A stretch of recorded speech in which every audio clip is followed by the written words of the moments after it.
एक बहुत ऑब्जर्व करने वाली चीज़ मैं आपको बताऊंगा कि देखो, जिसका एक बारी यूपीएससी प्रीलिम्स एग्ज़ाम क्लियर हो जाता है, आप एक चीज़ नोटिस करना कि बार बार उसका एग्ज़ाम क्लियर होता है। जैसे कि मैं अगर अपनी बात करूं, मैंने 3 back to back prelims clear किए हुए हैं, ठीक है, तो बार बार क्लियर होता है। बट वहीं पे कुछ लोग ऐसे हैं, कुछ ऐसे एस्पिरेंट्स हैं जो लिटरली 4 साल 5 साल से तैयारी कर रहे हैं, बट उनका एक प्रीलिम्स भी नहीं हो रहा है, ठीक है। रादर वो दिन भर पढ़ रहे हैं, 8 8 घंटे 10 10 घंटे पढ़ रहे हैं, बट एक बार भी नहीं हो रहा है। What is the difference? और ये डिफरेंस समझना बहुत ज़रूरी है। ओके, दैट्स वाई मैंने इस सीरीज को हाईलाइट किया हुआ है कि देर आर 5 सीरियस रीजंस जिसकी वजह से प्रीलिम्स आपका बार बार रुक रहा है। और मैं केवल रीजंस नहीं, आपको सोल्यूशन भी दूंगा। I will also provide you the solution as well, ठीक है। तो एंड तक वीडियो को देखना, एक एक रीजन को बहुत ध्यान से समझना। ओके, तो first and foremost thing, ignoring 90% of the content for the 10%, ठीक है। 10% कंटेंट के लिए आप 90% ऑफ द कंटेंट को इग्नोर करते हो। जैसे क्या, आपका फोकस बहुत ज़्यादा होता है कि मैं करंट अफेयर्स कहाँ से कवर कर लूँ, किस तरीके से करंट अफेयर्स कर लूँ, ये मैगज़ीन पढ़ लूँ, वो न्यूज़पेपर पढ़ लूँ, सारी चीज़ें पढ़ लूँ। तो एक चीज़ को आप समझना बहुत ध्यान से, मैं बहुत लॉजिकली बताऊंगा। आप जितना ज़्यादा इन्फॉर्मेशन अपने ब्रेन में डालोगे through current affairs, through different magazines और न्यूज़पेपर, आपका रिटेंशन उतना ही स्लो और लो होगा। और जितना आपका रिटेंशन कम होगा, आप कैसे उसको अपने एग्जामिनेशन में, अपने ओएमआर शीट पे उतार पाओगे? नहीं उतार पाओगे, ठीक है। और एक चीज़ मैं आपको बहुत क्लियरली बता देता हूँ कि for UPSC prelims examination this 90% is your static, not current affairs. Even जो करंट अफेयर्स में भी पूछा जाता है, वो भी कभी आइसोलेशन में नहीं पूछा जाएगा आपसे, हमेशा वो स्टैटिक के साथ लिंक्ड होगा। कभी भी, चाहे वो G20 G7 कोई भी टॉपिक आप उठा लो, हमेशा स्टैटिक के साथ लिंकेजेस रहेंगे। तो वो 90% क्या है? दैट 90% जो मैं बार बार बोलता हूँ, polity, economy, geography, history, environment, ये 5 सब्जेक्ट्स आपको दिमाग में बैठा होना चाहिए। स्टैटिक पोर्शन की बात कर रहा हूँ मैं, करंट अफेयर्स अभी हटा दो। आपका अगर ये 5 स्टैटिक भी अगर ढंग से कंप्लीट है, ढंग से कवर्ड है, आप बहुत इजीली इसको करंट अफेयर्स के साथ लिंकेज कर लोगे, लिंकेज बिठा लोगे। That's white I am saying कि आपको इस 90% पे ज़्यादा फोकस रखना है। आप क्या करते हो, दिन भर बैठ के करंट अफेयर्स पढ़ते हो, आपने 3 3 घंटे की करंट अफेयर्स की क्लासेस परचेज कर रखी हैं, आप करंट अफेयर्स के लिए कोर्सेज ले रहे हो, all total waste of money, complete waste of money. इस चीज़ को समझो, है ना। तो पैसे बर्बाद मत करो, पैसा बचाओ, है ना, और अपने स्टैटिक पे फोकस करो। अब स्टैटिक कहाँ से करना है, कैसे करना है, वो सारी चीज़ें मैं बताऊंगा, मैं पुराने वीडियोस में बताया हुआ मैं बताऊंगा। मैं आपको ऐसा अधूरा कुछ ऐसा बता करके नहीं छोड़ूंगा, मैं आपको पूरा एंड टू एंड अच्छे से सारी चीज़ें बताऊंगा, ठीक है। तो पहली चीज़ गलती आप क्या कर रहे हो कि आप ये 90% ऑफ द कंटेंट आप इग्नोर कर रहे हो फॉर दिस 10%, और करंट अफेयर्स के पीछे बहुत ज़्यादा पागल हुए पड़े हो। देन सेकेंड थिंग, आप बन गए हो कलेक्टर, ठीक है। कलेक्टर मतलब डिप्टी कलेक्टर नहीं, आप कलेक्टर पता है कौन से कलेक्टर बन गए हो? आप कलेक्टर बन गए हो बुक्स कलेक्टर, कंटेंट कलेक्टर। इतने सारे सोर्सेज आपने कलेक्ट कर लिए हैं, एक एक सब्जेक्ट को लेकर के, इन टीचर के नोट, उन टीचर के note, red book, blue book, पता नहीं कितनी सारी बुक्स हैं एक तो आपके पास।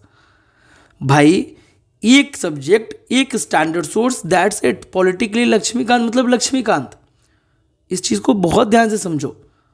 आपको चलो मैं बताता, जो मैं प्रिडिक्ट के मटेरियल बनाता हूँ, जो हमारा प्रीलिम्स का पेड बैच है, वो मैं आपको पता है स्टैंडर्ड सोर्स से बताता हूँ, स्टैंडर्ड सोर्स को रेफर करके बनाता हूँ, लक्ष्मीकांत को रेफर करके बनाता हूँ। कोई एआई नहीं, कोई कुछ नहीं, कोई इंटरनेट नहीं। तो standard source should be your base, बहुत इजीली मार्केट में अवेलेबल है। क्यों नहीं समझ रहे हो? कोई कोचिंग का मटेरियल, कोई नोट्स काम नहीं करने वाला, स्टैंडर्ड सोर्सेज से डायरेक्ट क्वेश्चन आते हैं। और मैंने कितनी बारी दिखा दिया, नितिन सिंघानिया से मैंने आपको दिखाया हुआ है क्वेश्चन आते हुए, मैंने स्पेक्ट्रम से क्वेश्चन आते हुए दिखाया है, लक्ष्मीकांत से कितने क्वेश्चन आते हुए दिखाया हुआ है। तो डायरेक्ट क्वेश्चन जब स्टैंडर्ड सोर्सेज से आ रहे हैं, तो क्यों इतने सारे सोर्सेज कलेक्ट करना, क्यों इतने सारे बुक्स कलेक्ट करना? क्या किसी टॉपर्स को कभी बोलते हुए सुना हुआ है कि इस कोचिंग के नोट्स रेफर कर लो या उस कोचिंग के बुक रेफर कर लो? नहीं, ऑल टॉपर्स आर सेइंग क्या, स्टैंडर्ड सोर्स रेफर करो। तो आपको बुक कलेक्टर नहीं बनना है, आपको एक सब्जेक्ट के लिए एक सोर्स रखना है, सिंगल सोर्स, और वो स्टैंडर्ड सोर्स हो तो बेस्ट है। और मैं बताऊंगा कौन सा सोर्स रखना है, मैं वो सारी चीज़ें बताऊंगा आपको, ठीक है। दूसरी सबसे बड़ी गलती जो आप कर रहे हो, आपने 500,000 टेलीग्राम चैनल्स ज्वाइन कर रखे हैं। पहली बात, सारे चैनल्स को फिल्टर करो, इतने सारे चैनल्स की ज़रूरत ही नहीं है। मैंने क्या बोला, लिमिटेड रहो, लिमिटेड। अरे हमारे टेलीग्राम चैनल पे आपको मैं सब कुछ तो दे रहा हूँ यार, आपको जो सोर्स चाहिए होता है मैं आपको सोर्स देता हूँ, मैं आपको टारगेट देता हूँ। लाइक गेम ऑफ CSC मैंने एक वन स्टॉप सोल्यूशन बना रखा है आपके लिए, कि आपको कहीं कुछ जाना ही नहीं है, ना सोर्स के लिए, कहीं स्टैंडर्ड सोर्स तक के मैं PDF आपको देता हूँ, जो सोर्स मेरे को लगता है मैं नोट्स तक के PDF आपको देता हूँ। सारी चीज़ें जब मैं आपको दे ही रहा हूँ जो आपके एग्जाम के लिए रिलेवेंट है, एग्जाम क्लियर करने के लिए ज़रूरी है, क्या ज़रूरत है 500,000 चैनल्स को ज्वाइन करने की। पहले तो सारे चैनल्स को फिल्टर करो, सारे चैनल्स को हटाओ। ये आपको बहुत कंफ्यूज कर रहा है, एक बात मैं आपको बता दे रहा हूँ, आपका प्रिपरेशन बहुत डायरेक्शनलेस हो जाएगा कि मैं कुछ चीज़ें बताऊंगा, 400 लोग 400 तरीके की चीज़ें बताएंगी, फाइनली आपका एग्ज़ाम, आपका रिजल्ट हैम्पर होगा इसके वजह से। इस चीज़ को समझना बहुत ज़रूरी है, आपका रिजल्ट हैम्पर नहीं होना चाहिए, ठीक है। तो ये जो 500 टेलीग्राम चैनल्स ज्वाइन कर रखे हैं, फिल्टर करो, आज बैठो फिल्टर करो। वीडियो देखने के बाद सबसे पहला काम ये करो पहले तो, ठीक है। गेम ऑफ CSC है, इसको पिन करके रखो, कोई भी नोटिफिकेशन आ रहा है, अभी प्रीलिम्स आ रहा है, मैं आपको भर भर के सोर्सेज दूंगा, भर भर के कंटेंट दूंगा। मैं सारी चीज़ें जब दे ही रहा हूँ तो आपको क्या ज़रूरत है 400 जगह जाने की, मेरे को ये नहीं समझ आ रहा है। और कहीं और से अगर आप ले रहे हो तो आप उसको ज्वाइन करके रखो और सारी चीज़ें हटा दो, सारे चैनल्स हटा दो, ठीक है। बट कहीं एक जगह रहो, 500 चैनल्स को ज्वाइन करने की, इतने कंटेंट को बटोरने की ज़रूरत नहीं है, आप डाइवर्ट होगे, डिस्ट्रैक्ट होगे, ठीक है। और तीसरी चीज़ सबसे इंपॉर्टेंट, कि आपको अपने सोर्स पे भरोसा नहीं है। आप जो सोर्स आपने पढ़ रखा है, आपको सोर्स पे फेथ रखना है। अब लोग मेरे से बोलते हैं सर बिपिन चंद्रा कर लेगा हिस्ट्री के लिए। भाई जब स्पेक्ट्रम पढ़ रखा है, जब मैंने बोल दिया स्पेक्ट्रम इनफ है प्रीलिम्स के लिए, क्या ज़रूरत है बिपिन चंद्रा की, क्यों पढ़ना है बिपिन चंद्रा? क्या UPSC के सिलेबस में लिखा हुआ है कि बिपिन चंद्रा नहीं पढ़ोगे तो मार्क्स नहीं देंगे? ऐसा लिखा हुआ है क्या UPSC के सिलेबस में? कॉमन सेंस यूज़ करो ना यार अपना। जब स्पेक्ट्रम से काम चल रहा है, जब तुम्हारा इजीली काम हो रहा है, क्यों कॉम्प्लीट कर रहे हो? एक चीज़ मैं बहुत सिंपली बता रहा हूँ, एग्ज़ाम बहुत ही सॉर्टेड सिंपल है, इतना कॉम्प्लिकेटेड है नहीं जितना आप सोचते हो। आपने बस कॉम्प्लिकेट कर रखा है, ठीक है, इतने सारे सोर्सेज, इतने सारे चैनल्स, इतनी सारी चीज़ों को देख देख करके। तो पहली बात ये कॉम्प्लिकेशन अपने आसपास से हटाओ, थोड़ा सॉर्टेड रहो माइंड में। एग्जाम भी बहुत सॉर्टेड और सिंपल है। So do not read 1000 sources, revise one source for the 1000 times, ठीक है। एक सोर्स को बार बार रिवाइज करो, बार बार रिवाइज करो, ठीक है। कुछ लोगों से मैं पूछता हूँ पीपल से वोट कि सर मेरा पॉलिटी हो गया है, अभी एक आर्टिकल पूछ लो, कुछ आता ही नहीं है। तो क्यों? क्योंकि आपके पास रिवीजन आप नहीं कर रहे हो। आपने एक बारी लक्ष्मीकांत पूरी पढ़ ली, आपको लग रहा है पूरा आपका पॉलिटी फिनिश हो गया। समझ लो, रिवाइज करो, रिवीजन इज द की, ठीक है। जब पढ़ोगे, जब रिवाइज करोगे तो कुछ नया देखने मिल जाएगा आपको, ठीक है। So do not read 1000 sources, revise one source for the 1000 times, okay. Then third very most important thing, strategist. आप ना स्ट्रैटेजिस्ट बन जाते हो प्रिपरेशन के दौरान। स्ट्रैटेजिस्ट क्या होते हैं? आप इतनी स्ट्रैटेजीज बनाते हो, हर महीने आपकी स्ट्रैटेजी चेंज होती है, हर हफ्ते आपकी स्ट्रैटेजी चेंज होती है। आप अपने शेड्यूल के हिसाब से, अपने कंफर्ट के हिसाब से अपने स्ट्रैटेजी को चेंज करते रहते हो, which is a very bad thing. आपको अपने स्ट्रैटेजी को लेकर के बहुत ही सीरियस रहना है, फ्लेक्सिबल नहीं होना है, रिजिड रहना है। आप समझ लो, आपको एक स्ट्रैटेजी के साथ स्टिक रहना है। हर दिन नया रूटीन नहीं बनाना है, आप समझो, वरना एग्जामिनेशन टाइम तक आप नया रूटीन ही बनाते रह जाओगे और एंड मोमेंट में पैनिक कर जाओगे, ठीक है। एक स्ट्रैटेजी बनाई, उसको टिल द एंड फॉलो करना है।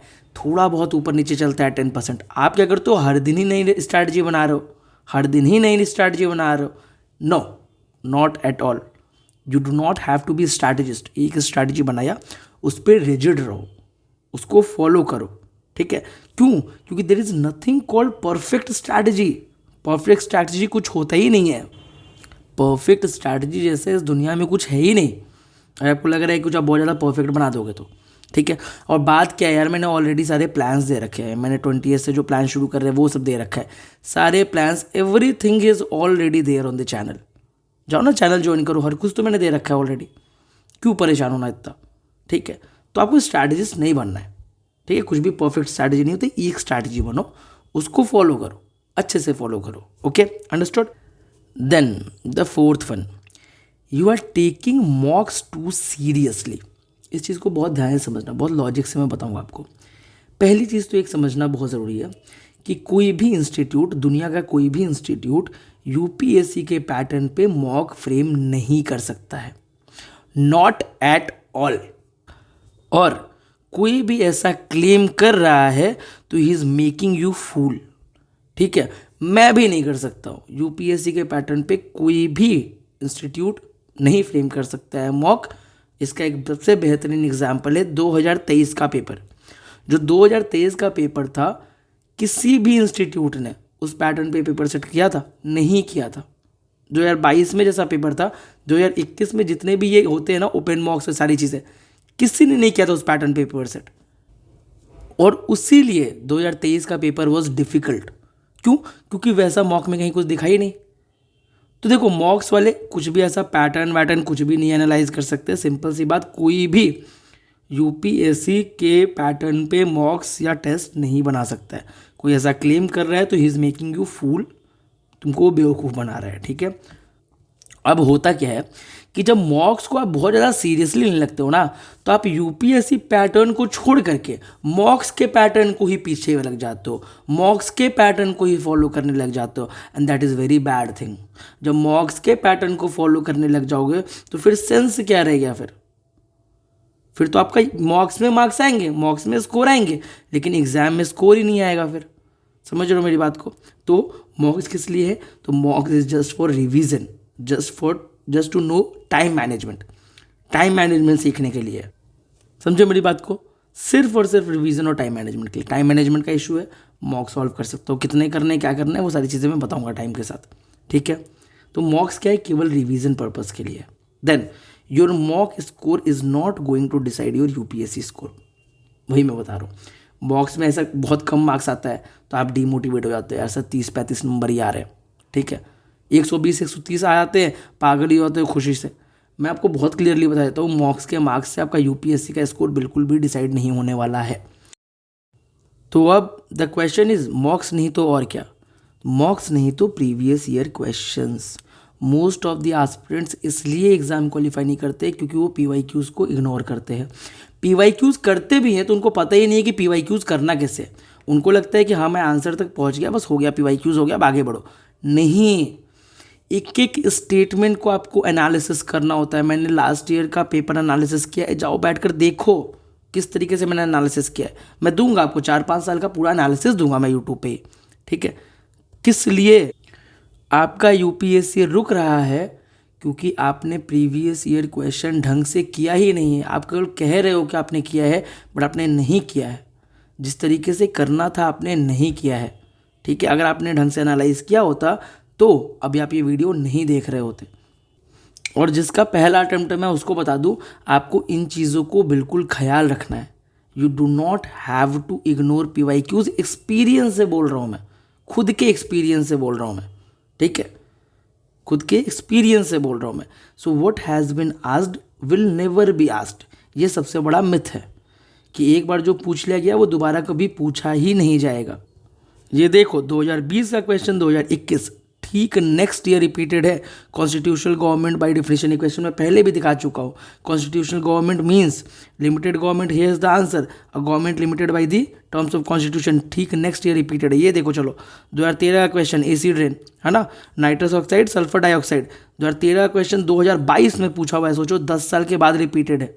ठीक है, 2 and 4 was the answer, nitrous and sulphur dioxide.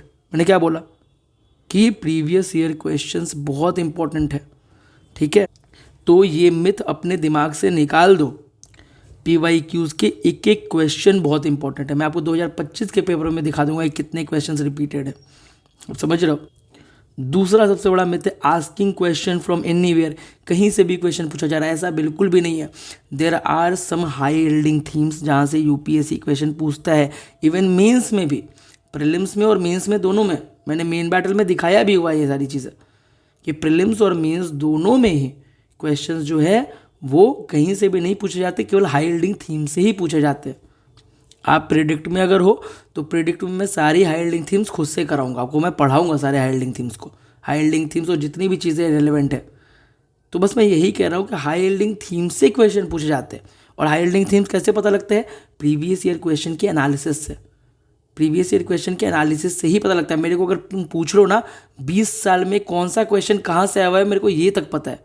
मेरे को हाई यील्डिंग थीम्स इंग्रेन्ड है मेरे माइंड में, समझ रहे हो? तो वो चीज़ होनी चाहिए। वो कैसे आता है? प्रीवियस ईयर क्वेश्चन देख करके कि हाँ कौन कौन से डोमेन से क्वेश्चन पूछे जा रहे हैं, और हाई यील्डिंग थीम से ही क्वेश्चन आएगा। तो question is not asking from anywhere, इस चीज़ को समझना बहुत ज़रूरी है।